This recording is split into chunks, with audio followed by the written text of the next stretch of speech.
Matt, frustrating afternoon. What are your initial thoughts on this one? Started the game relatively well.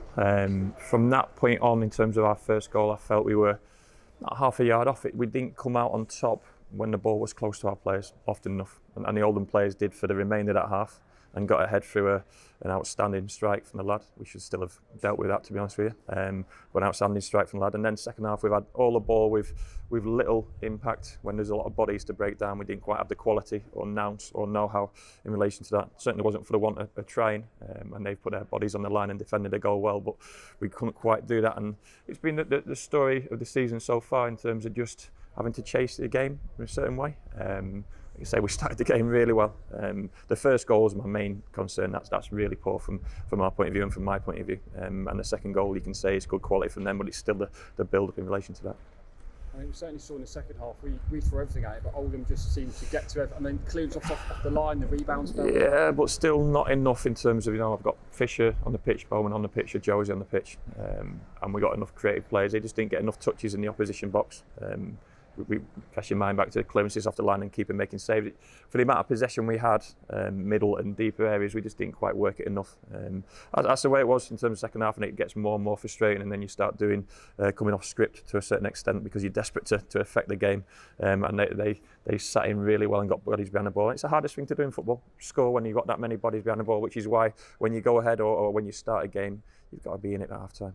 We saw you at half time bring on Alex Hartridge for Jake. He went down just before the break. Is Jake Caprice okay? Yeah, his hamstring. It was one of those. He's had a really disjointed start to his Exeter career. Played on Tuesday night and was playing pretty well to start with in terms of today, but he's got a tight hamstring, so we had to change the shape to a certain extent second half, and it actually helped us in terms of using possession. But when you change your shape and you've got that many attacking players on the pitch, you still want an out, and the out is touches in the opposition box. And like I say, my frustration is towards the end that the game didn't peter out because we were still trying to score and trying to get on top. We just didn't get those attacking players enough touches.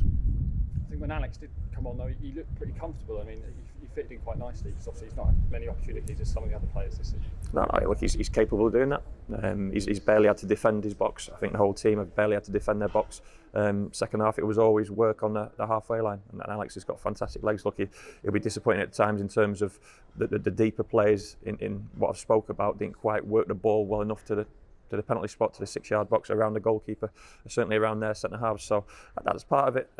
We got caught in a bit of a mixture towards the end of trying to pass the ball and actually get the ball in the box. And sometimes you need to do it, certainly when we got some big men on the pitch. As a manager, is it a good thing that after a defeat, games just the games keep coming thick and fast. You never want to lose a game. Like I say, I'll take responsibility in relation to that. Sometimes when you're on a good run, you can sense complacency, but sometimes we just didn't quite have it in us today. Too often all over the pitch, and my main concern was any balls which were maybe a 50-50, and I'm not talking about a 50-50 tackle, just balls bouncing around. They came out on top today, and that wasn't just the young boys as well, and some of them looked a little bit slow in their minds as much as their bodies today.